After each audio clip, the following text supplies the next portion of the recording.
No.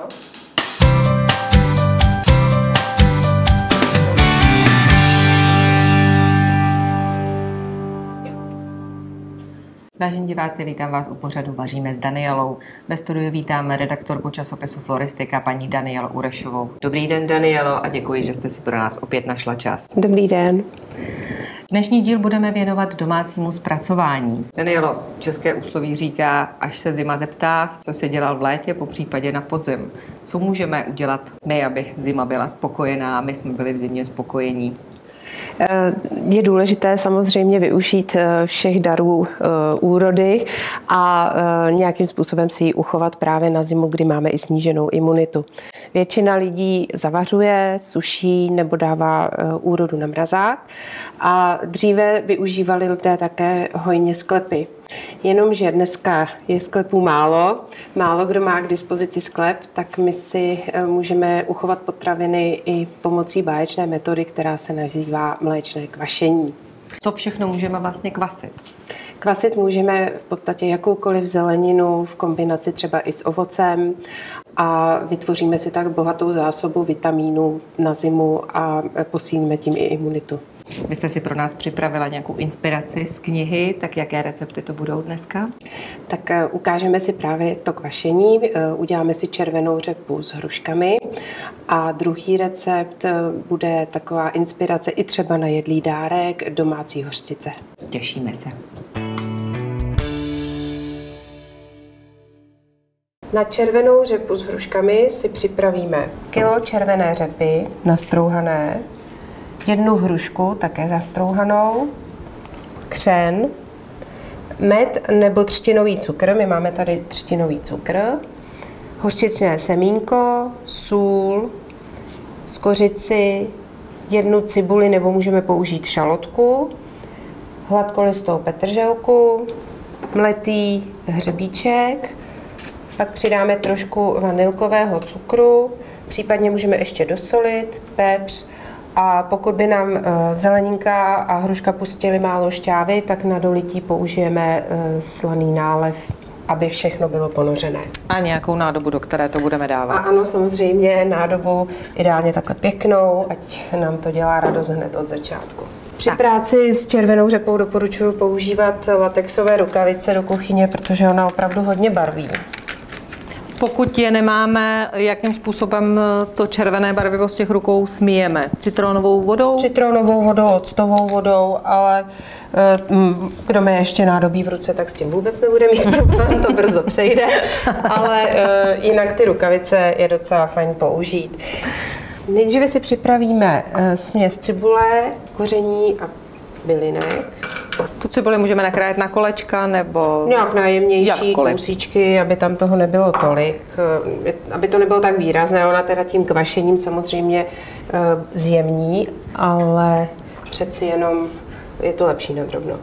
Takže přidáme si špetku z kořice, dál si tam dáme špetku mletého hřebíčku, pak tam dáme maličko tak od oka vanilkového cukru. Ten podporuje cukr to kvašení? Ano, on to podpoří. Vanilka s řepou, to může být zajímavá chuť. No a ještě v kombinaci s tou hruškou a s kořicí je to opravdu taková zvláštní chuť, ale myslím si, že i pro lidi, kteří na to nejsou zvyklí, to nebude problém.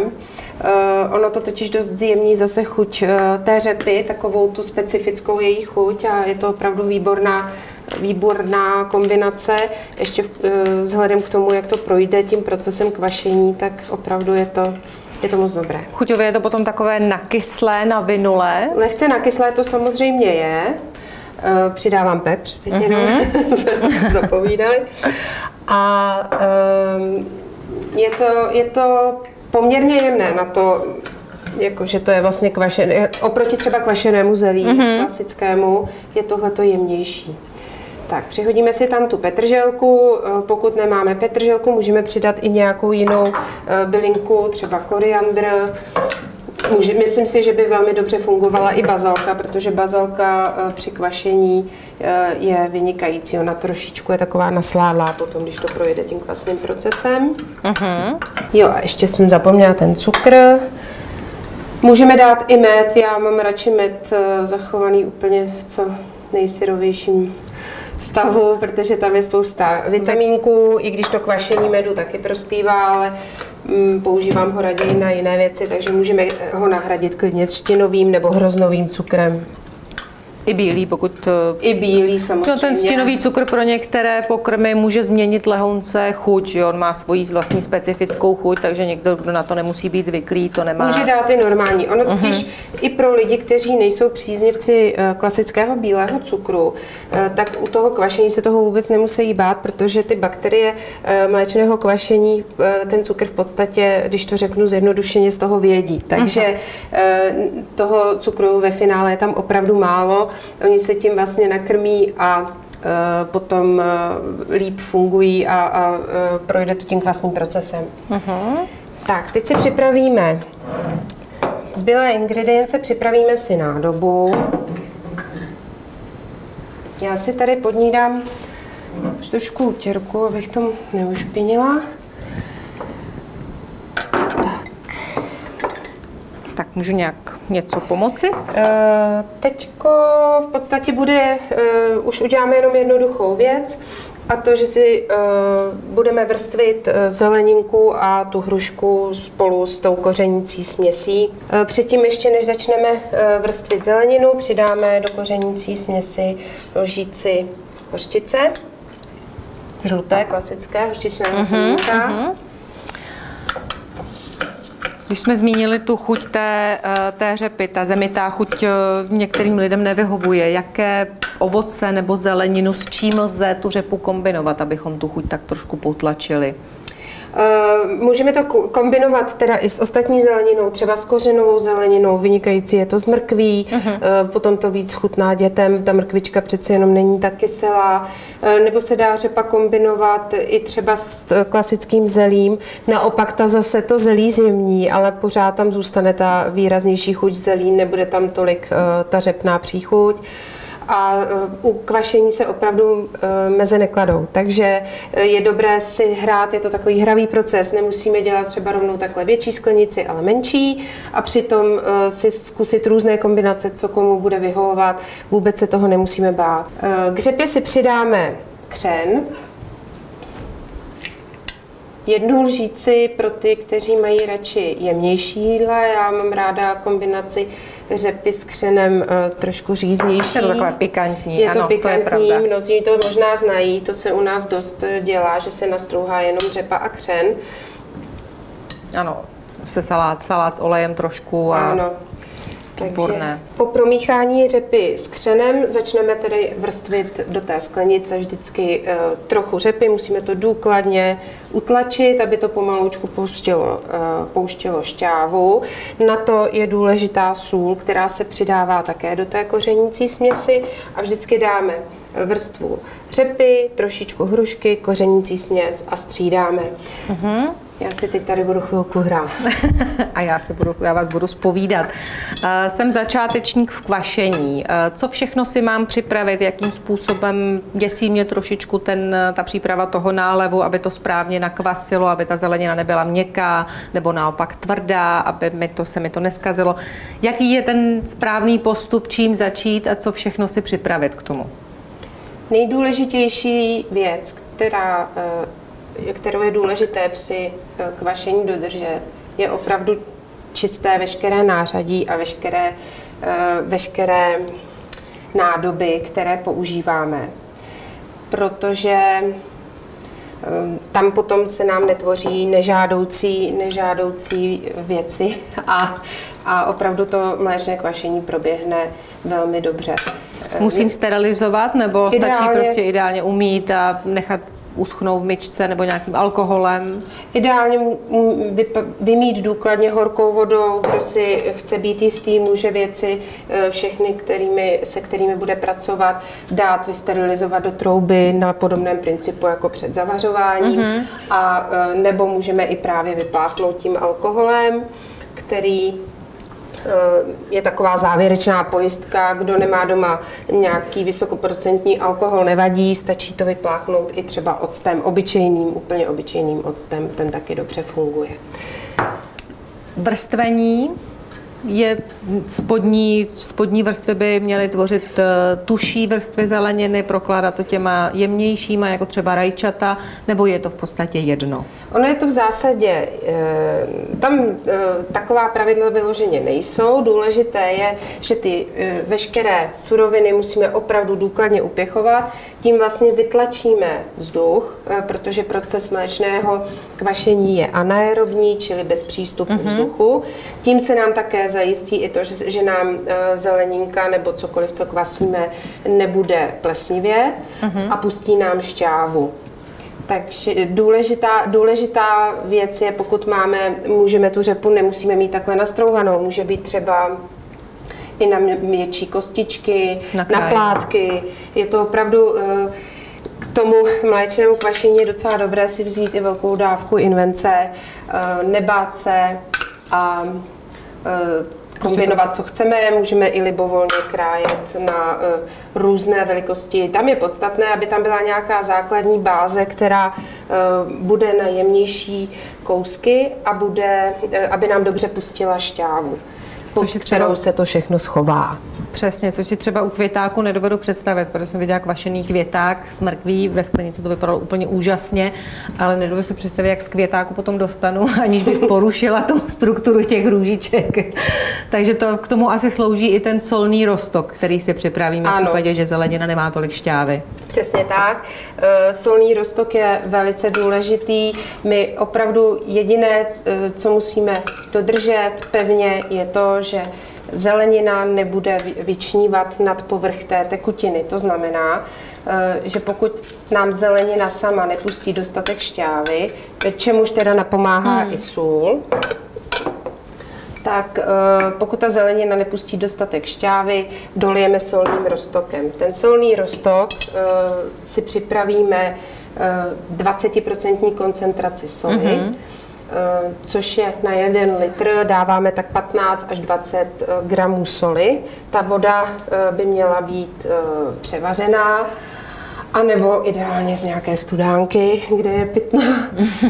A ve finále je potřeba i tu zeleninu zatížit, protože jakmile začne mléčné kvašení, tak ta zelenina má tendenci vystupovat nahoru. To je vlastně známka toho, kdy my máme dokvašeno, je ta, že zelenina klesne dolů. A aby nám nevylezla nad povrch té hladiny, tak ji musíme zatížit. To je vlastně princip kvašení zelí a různých kvašáků a podobně, ano, že jo? Ano. Je dobré mít třeba koupit si někde nějaký ten kameninový kvašák a zkusit do toho tu zeleninu. Pokud propadneme kvašení, tak kvašák je ideální, ale když si to někdo chce vyzkoušet, tak opravdu stačí takhle obyčejná sklenice a můžeme si pomoct. Já si tady zbavím rukavice. Můžeme si pomoct úplně jednoduše. Vidíte, že vlastně, když se podíváte, tak i tady nahoře nemáme tu šťávu. Ačkoliv jsem z řepy i hrušky toho vymačkala dost. Takže si zalejeme roztokem a můžeme to zatížit. Pokud třeba používáme zelí, máme zelný list, který zatížíme například vyvařeným kamenem. Pokud nemáme nic takového, tak stačí obyčejný pytlík. Naplněný vodou, ten do toho natlačíme a potom si nádobu přiklopíme. Je dobré, aby tam mělo možnost nám to jemně unikat, takže tyhle ty patentní nádoby necháme jenom přivřené, zatížené a přivřené. A po dobu kvašení je lepší pod to dát nějaký talíř, protože z toho uniká trošičku ta tekutina. V průběhu kvašení musíme dolévat ještě ten solný roztok, nebo zelenina ještě pustí nějakou šťávu? Díky soli zelenina šťávu pustí. V průběhu kvašení by nám to tudíž mělo vystačit. A potom, když odebíráme už si tu zeleninu ke konzumaci, stává se někdy, že si to odebereme samozřejmě i s tou šťávou, takže je lepší si připravit roztok a dolívat to tím, aby opravdu všechno zůstalo ponořené, protože díky tomu prodloužíme životnost té kvašené zeleniny. Ona vydrží opravdu celou zimu bez problémů a celou zimu máte přísun vitamínů, zejména vitamínu C. Teď jenom ještě máme takhle připravenou sklenici. Kam s ní? Na slunce, do tepla, do ledničky, do špajzu, do sklepa? V momentě, kdy máme připravenou zeleninu na kvašení, tak ji necháváme při pokojové teplotě. Zhruba za 1 až 3 týdny podle objemu nádoby. U téhleté sklenice si troufnu tvrdit, že za týden máme nakvašeno. Je dobré ten proces zastavit. Ten se zastaví tím způsobem, že sklenici dáme buď do lednice nebo do chladnější místnosti a ideálně do tmy. A v takovém případě můžeme zeleninku si schovat třeba až do března. Takže v té lednici vydrží? Vydrží opravdu dlouho, dokud to nesníme. Ten proces kvašení se zastaví, malinko nám to samozřejmě bude kvasit, jsou tam vlastně živé prospěšné bakterie, ale v chladu díky tomu ta zelenina nebude úplně hodně kyselá, jako kdybychom to nechali při pokojové teplotě. Takže kdybychom to nechali déle a chtěli bychom kyselější, tak to musíme nechat delší dobu v teple. Jak poznáme, že je to hotové, že ta ideální kyselost té zeleniny je přesně to, co potřebujeme, nebo to, co chceme? Musíme ochutnat. Jak?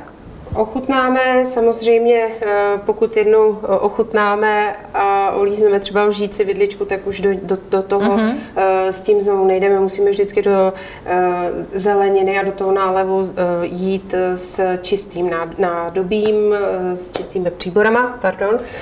A v podstatě v momentě, kdy ta zelenina klesne, tak je nakvašená. Pokud máme rádi kyselější, můžeme nechat delší dobu.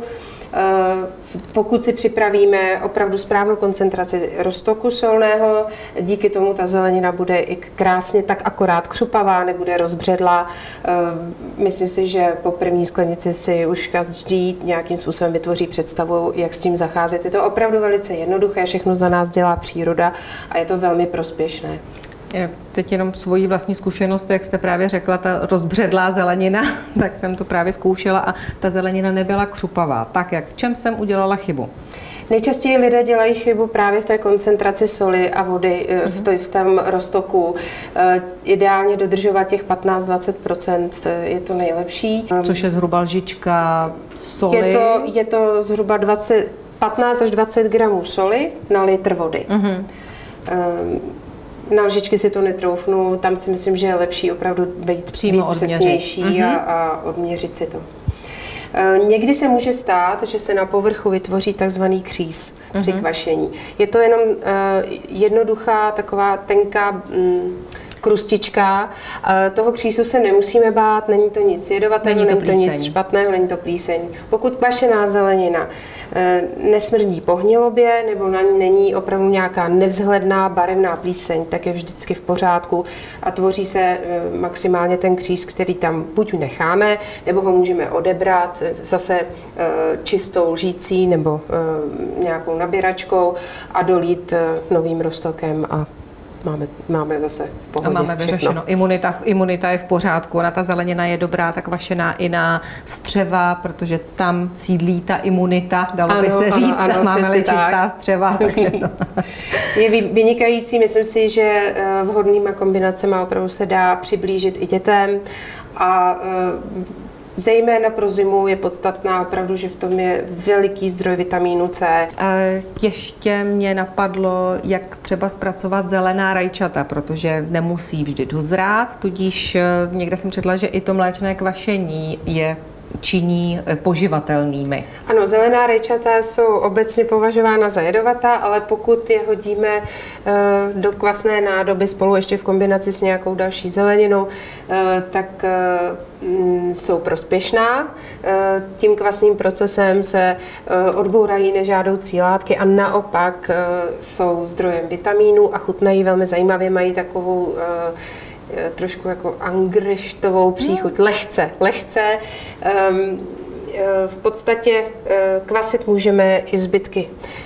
Pokud něco vaříme, jakoukoliv kořenovou zeleninu, nebo děláme i zpracováváme i jinou zeleninu, nebo zrovna se chystáme někam odjet a zbývá nám zelenina v lednici, můžeme si ji dát takhle pěkně nakvasit a vůbec nic nevyhodíme. Teď mě jenom ještě úplně napadá, jak třeba kvasit dýni, což je hodně měkká zelenina. Lze to? Volila bych určitě jiné druhy než je Hokkaido, které je dost moučné a můžeme zkusit třeba nakvasit máslovou dýni, anebo i takové ty běžnější dýně, co známe ještě z dob našich babiček, že je zavařovali, tak i ty jdou kvasit a jsou výborné, jsou křupavé. Dovedu si představit, že je to lepší než dýně ale ananas. Ano, přesně tak. Na domácí hořčici budeme potřebovat 100 g hořčičných semínek žlutých, 50 ml jablečného octa, ten může být také domácí, můžeme připravit sami, 90 ml vody, 50 g třtinového cukru, nebo můžeme použít i med, špetku papriky, špetku kurkumy, 10 g soli a 2 špetky pepře podle chuti. Čím začneme? Dáme si vařit vodu s jablečným octem a než se přivede k varu, tak si namixujeme hořčičné semínko. Můžeme použít i jiný než jablečný ocet? Můžeme použít i bílé víno například, nebo nějaký jiný ovocný ocet, ale ten jablečný je takový nejdostupnější, nejlevnější, protože si ho můžeme i vyrobit sami doma, je to velice jednoduchá metoda.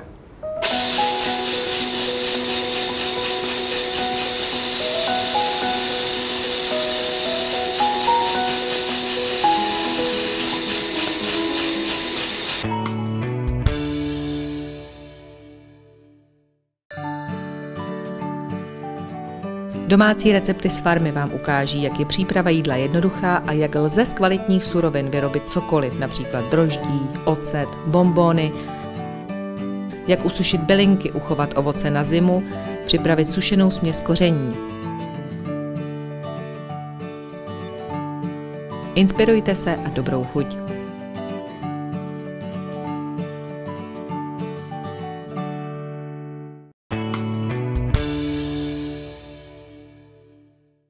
Voda se nám vaří, semínka máme namletá. Jak náročné je namlít semínka?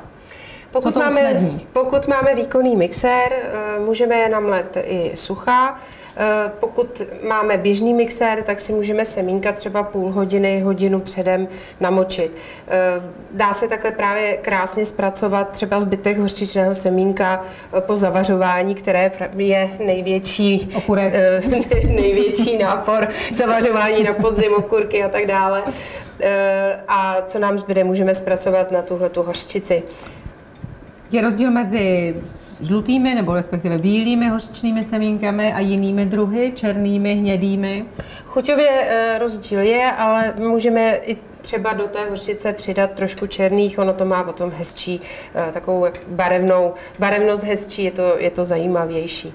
Ale není to bezpodmínečně nutné, oni jsou trošku ty ostatní druhy dražší, pokud chceme zpracovat jenom zbytek hořčičného semínka ze zavařování. Bohatě to vystačí, ta hořčice bude vynikající. Jakmile nám ocet s vodou tak krásně vaří, tak tam sypeme veškeré zbylé ingredience, to znamená namletou hořčici, neboli hořčičné semínko. Trošku si stlumíme. Musí to vařit nebo jenom probublávat? Jakmile to začne vařit, tak už bychom měli to tam sypat, aby se nám ten roztok nevyvařil. Ten cukr dáváme pro vyvážení té ostré chutě hořčice? Ano, i v běžně kupované hořčici máme cukr. Ještě trošku kurkumy pro barvu. Většinou tak se dávají 2 špetky. Lze využít i čerstvou? Můžeme použít i čerstvou. Nezmění to potom chuť té hořčice samo o sobě? Nezmění, musíme jí tam dát akorát o něco víc. V případě, že třeba je té vody málo, můžeme podlévat nebo dolévat? Jaká je konzistence toho? Můžeme malinko podlít, než se nám ty ingredience pěkně propojí. Měla by z toho vzniknout taková hustší redukovaná kašička. Jak dlouho vaříme? Zhruba tak 5 minut probubláváme. Hořčici potom vyrobenou skladujeme, jak dlouho to vydrží? Potřebuje nějak uzrát ještě? Hořčice úplně čerstvá je poměrně dost štiplavá. Takže když si ji necháme v ledničce uzrát pár dní, po 2 až 3 dnech se nám krásně propojí chutě s kořením, které jsme tam přidali, ale pokud ji nestihneme vypotřebovat, tak se vůbec nic neděje. Ona vydrží opravdu třeba půl roku v té lednici, což já si myslím, že nevydrží, protože vynikající, má úplně jinou chuť, opravdu můžeme i část těch semínek, nemusíme je pomlet úplně na měkko, to jsme udělali i my, protože to vypadá velice hezky a je opravdu výborná chuťově a může být i velice vhodným dárkem. Můžeme tu hořčici ještě něčím okořenit, můžeme tam přidat nějaké bylinky, nebo jakým způsobem můžeme ještě ozvláštnit? Bylinková je výborná. Záleží zase na našich chutích. Může být s bazalkou, může být s tymiánem, můžeme tam dát provencálské bylinky, oregano, záleží na nás. Určitě bych doporučila. Nebo křen a chili? Mohli bychom. Aby to bylo takové ostřejší a pikantnější určitě. Pro milovníky ostrých chutí. Já myslím, že Jitko, za dobu, co tady spolu vaříme, se ve vás probudila kreativita. A to je právě na tom to hezký, že vlastně, když si inspirujete. Když si děláte takhle domácí chuťovky nebo veškeré ty věci, které vlastně se běžně kupují v obchodech, ale vy si je můžete velmi snadno doma udělat. Já to mám velmi ráda, pokud se nedělají složité věci. Mě teda vaření baví, takže si udělám i něco složitějšího, ale myslím si, že ty typy, které tady děláme, tak jsou opravdu velmi jednoduché, rychlé, pomůžou nám i v tom, abychom zbytečně nevyhazovali peníze, víme, co jíme a probouzí to tu kreativitu. A když nám ještě asistují děti v rámci možnosti nějakého receptu, kde můžou, tak je to úplně to nejlepší. Ne, je to úžasné, protože je pravda, že jste mě inspirovala. Já když si pročítám ty knihy, tak ty recepty mě přijdou složité, ale v reálu to člověk vidí a je to opravdu jednoduché, do několika minut hotový, bez problémů a efekt je obrovský. Teď jenom ještě jste narazila na to, že víme, co jíme a neutrácíme tolik peněz. Poslední dobou je trend zero waste, což platí i v kuchyni. Jakým způsobem, co všechno vlastně my můžeme udělat pro to, abychom neprodukovali tolik odpadu? Samozřejmě ano, máme-li prostě kompost, můžeme dávat do kompostu, ale nemáme-li tu možnost třeba v městských bytech? Do hořčice jsme použili jablečný ocet. Ten se dá udělat pouze ze šlupek a z těch jabřinců, jablíček, pokud s ním děti mají radši jablíčka, samozřejmě vykrájená na měsíčky, ideálně ještě oloupaná, takže tyhle všechny části jablíčka zalijeme vodou, vytvoříme si domácí jablečný ocet, který je velice zdravý. Stejným způsobem můžeme zpracovávat i třeba šlupky ze zeleniny, kterou oloupeme. Šlupky si schováme, pokud zpracováváme menší množství té zeleniny, tak si šlupky schováme pěkně na mrazák, můžeme použít i košťály z brokolice, z květáku. Tohle všechno, když se nám na mrazáku nashromáždí dostatečné množství, vytvoříme si domácí vývar zeleninový, který bude velmi dobrý, hustý, nebude instantní a pak se dá velmi dobře skladovat, například nalitý v těch pytlíčkách na led, kam ho nalijete, takže máte ho rovnou nakostičkovaný a používáte ho potom při vaření pod maso, nebo si z toho můžete udělat i polívku. Nebo i zavařit do nějakého tuku, ale to si necháme na příště. Dobře. Těch nápadů a možností je obrovská spousta a opravdu se dá využít téměř všechno. Já velmi nerada vyhazuju jídlo, čímž teda ještě se dostávám k jedné věci, co bychom měli dělat, a to, že bychom si měli kupovat věci opravdu jenom tolik, kolik jich sníme.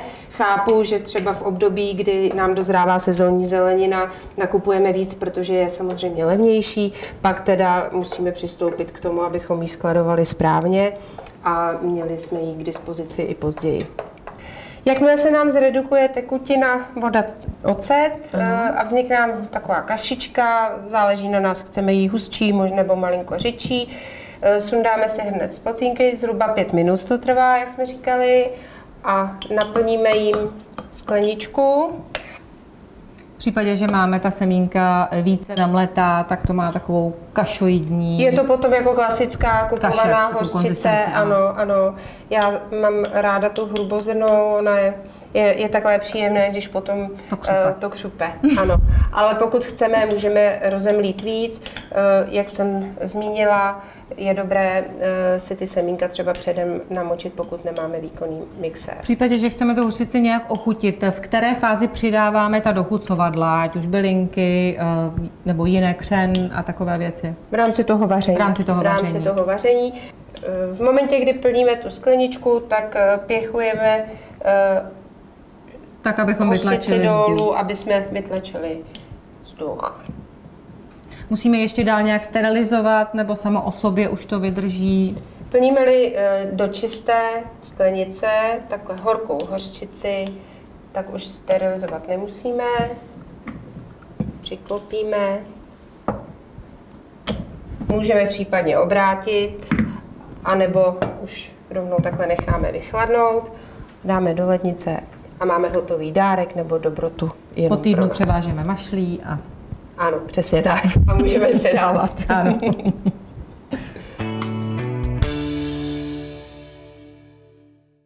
Danielo, dnes jsme si připravili úžasné věci, vypadá to nádherně barevně a dovedu si představit, že jako dárečky to tvoří úplně úžasnou kombinaci. Děkuji vám moc krát a jsem ráda, že jste si našla čas a přišla k nám do studia. Doufám, že se opět brzy uvidíme. Děkuji za pozvání a těším se příště. Vážení diváci, děkuji vám za pozornost a těším se u dalšího dílu pořadu Vaříme s Danielou. Nashledanou.